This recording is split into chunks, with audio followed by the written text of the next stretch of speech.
Bonjour à tous et à toutes, ici une nouvelle vidéo de FC Auto. Donc je suis en compagnie de mon Kangoo, Kangoo 1,9 litre Atmo. Donc du coup, on va procéder à la dépose des injecteurs. Là, ma clé passe pas à cause du couvre-culasse, donc je vais l'enlever tout bêtement. Donc j'ai desserré au préalable en faisant en croix.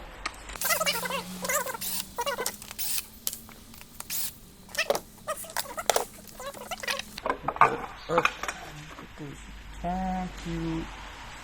Waouh, c'est tout beau, tout propre. Regardez-moi ça. Donc, je vais récupérer le petit joint que je vais changer, ça c'est sûr. Parce qu'un joint démonté, c'est un joint changé. Donc là, je vais avoir suffisamment de place pour procéder au desserrage de l'injecteur. Coriace le bougre, hein. Coriace, coriace. Ah, les joies de la mécanique des fois. Placer un tuyau en plein milieu du truc. Genre. Alors, je vais placer. Hop, hein, on essaie de faire au mieux pour placer le tendeur, etc. Trouver un truc mieux que ça. Mieux. Hop là, mettre là, voilà. Comme ça, mon tuyau, il m'embête plus. Là, voilà. Donc là, il a bougé, parfait. Donc on va, en premier temps, vu que c'est des injecteurs qui sont vissés dans la culasse, on va, là, mon injecteur est débloqué. Donc tout doucement, je vais desserrer, resserrer, desserrer, resserrer, desserrer, resserrer, pour soulager le filetage. Hop là, petit peu d'air, tranquillou. Voilà, là je sens que ça force quand je desserre. Donc je refais ma technique. Je resserre tout doucement. Et je desserre. Je resserre et je desserre. Voilà. Et j'ai pas envie que l'injecteur casse dans la culasse. Donc là tranquillement. Là je sens que ça force en desserrant. Pareil. Hein, j'ai tout mon temps pour desserrer l'injecteur. Donc je desserre, je resserre. On a une belle DS7 aujourd'hui. Donc cette DS7 en gros, le client se plaignait que la voiture, il n'y avait pas de chauffage. Donc quand je suis rentré dans la voiture, j'ai directement vu qu'en fait il n'y avait plus de ventilation déjà. Là, ça fonctionne, mais je vais vous expliquer. Il faut savoir que là-dessus, le ventilateur se situe. Ah putain, on peut pas voir.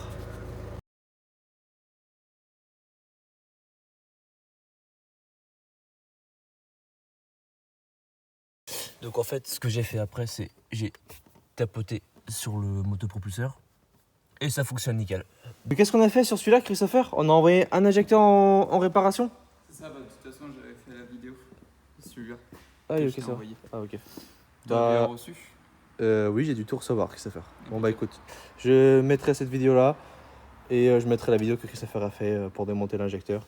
Donc bien sûr, si on a fait un seul injecteur, c'est par faute de moyens du client, bien sûr. Sinon, on aurait fait les 4. On a remplacé le pommeau de vitesse. Il y avait un énorme jeu sur la voiture. Déjà, il n'y avait aucune vitesse qui passait, Christopher. Hein. Ouais, c'est ça. Là déjà, vitesse passe nickel, nickel. Bon, il y en a 5ème, elle a un peu de mal. Ouais. On va essayer de régler les câbles. Bon, on a ici une belle 406 V6. Elle est belle ou pas? Oui. Et en gros, ce qui se passe avec celle-là, c'est que on roule quand elle est bien chaude et se coupe.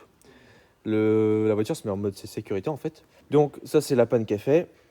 Faut que je regarde aussi tout ce qui est entretien. Je suis en train de tout contrôler là. Donc là, j'ai démonté les bougies. Donc les bougies sont là.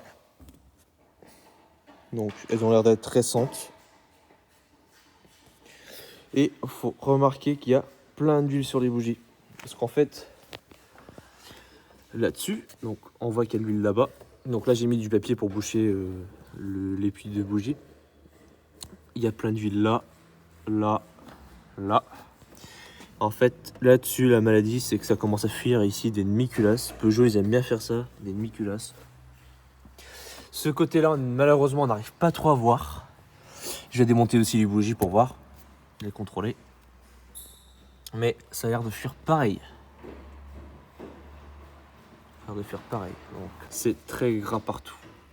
Il y a aussi un petit bruit au démarrage à froid qui provient d'ici. Ça semble être le kit accessoire parce que la courroie déjà elle est très vieille là, à ce qu'on voit. Très vieille, donc ça aussi faudrait que je démonte pour contrôler. Et voilà, la petite 406 V6, très belle. Elle est toute d'origine, hein. Il n'y a pas eu de quoi que ce soit, elle est vraiment d'origine. Avec le petit intérieur beige, enfin marron beige. Très belle. Très belle 406. Très belle. Ici on a une petite 106, j'ai fait le jaune culasse. Donc là je suis en train de tout remonter là. Donc la culasse elle est remontée quoi. J'ai vissé au couple les vis de culasse, je les ai graissées, j'ai nettoyé les puits de vis de culasse. Donc là c'est en cours de remontage. Et voilà. Donc voilà, il faudrait que je passe un gros coup de karcher après. Donc ça c'est les pièces qui restent à remonter là. Donc ça c'est le vieux jaune culasse. En gros, en plus d'avoir une fuite d'huile sur ce jaune culasse, en fait elle surchauffait. Et bah il s'avère que ce jaune culasse il a été fait il y a pas longtemps en fait. Mais bon, ça fuyait de là, comme vous pouvez voir. Et il faudrait que je remonte tout pour voir si ça rechauffe, si ça chauffe plus. J'ai changé le thermostat aussi. Je vais changer les capteurs de température, celui-là et celui-là. J'attends juste qu'ils arrivent. Petite 206 cc. Donc la voiture en fait, si vous voulez, elle a une petite fuite d'échappement. Donc ça, faudrait que je regarde encore. Pour l'instant, on m'a dit de faire le tour. Donc j'ai contrôlé les 4 bougies. Nickel, ça peut faire encore. Elles sont pas toutes neuves. Le filtre à air, il est un petit peu sale. Ça peut faire encore un petit peu. La distribution elle a été faite en 2015. Là-dessus, il faut savoir que c'est tous les 5 ou 6 ans, ça dépend du moteur. Là, on est en 2022, donc normalement, ça serait à faire. Il faudrait que je voie avec du coup le propriétaire du véhicule si elle a été faite entre temps. Bon, je sais pas si on peut voir comme ça. Hop. Elle a pas l'air craquelée ou quoi que ce soit. Oui, je sais, on peut pas voir l'âge d'une courroie juste en la regardant comme ça. C'est juste que moi, des fois, j'ai eu beaucoup de cas où la distribution, du coup, elle est passée par le temps constructeur.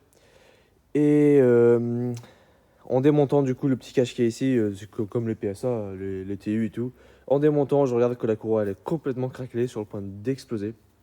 Donc, maintenant, je sais, ça, voilà, ça m'a pris 3 minutes à démonter. Là, je sais que, bon, je sais que ça veut rien dire. Je sais qu'au moins, elle est pas craquelée et elle est pas sur le point de péter. Donc, distribution, il faudrait que je lui parle. Il faudrait que je lui dise. Il y a une petite fuite d'échappement, du coup. Bon, c'est au niveau du silencieux. On va voir ça tout à l'heure. Voici, du coup, d'où vient la fuite. On voit que c'est vachement noir ici, par là, par là. Donc, ce que je vais faire pour la dépanner, c'est que je vais démonter le collier. Je vais regarder déjà si l'injonction entre les deux, la ligne et le silencieux, s'il n'est pas percé ou troué ou quoi que ce soit. Ça n'a pas l'air en tout cas. Ensuite, je vais bien nettoyer tout autour. Je vais mettre un petit peu de pâte à échappement à l'intérieur. Je vais resserrer le collier et on va voir si ça marche. Donc voilà. Donc j'ai bien resserré, j'ai tout nettoyé. J'ai remis de la pâte à échappement du coup. Il s'avère qu'il y a une autre fuite là-bas en fait. Donc moi ce que je soupçonne c'est qu'en fait cette ligne là, cette ligne intermédiaire ici qui va du silencieux là que vous voyez. Donc là-bas il y a un autre collier et qui vient jusqu'ici. Je soupçonne qu'elle a été remplacée. Peut-être parce qu'elle a été percée ou je n'en sais rien. Et ils ont mis en fait une mauvaise ligne. C'est-à-dire que ici le silencieux, enfin là on peut plus voir parce que j'étais remonté, il m'avait l'air un petit poil plus gros comparé à la ligne. La propriétaire veut rouler comme ça, j'ai bien resserré le tout.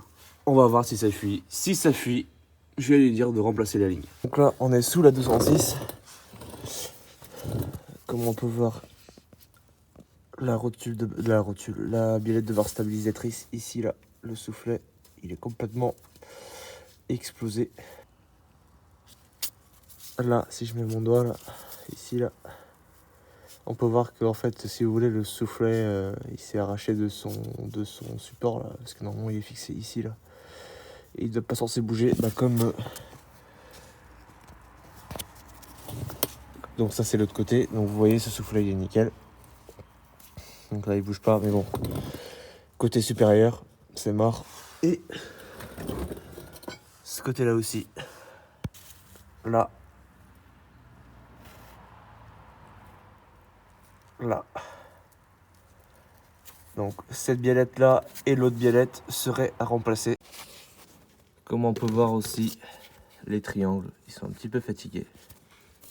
Si l'on bloque des triangles, ils sont un petit peu fatigués. Ce côté-là, ça va. Bon, ça va, ça peut faire quoi. Mais bon. Après voilà, c'est la maladie sur ces voitures. Hein. C'est les triangles, ils sont fragiles là-dessus.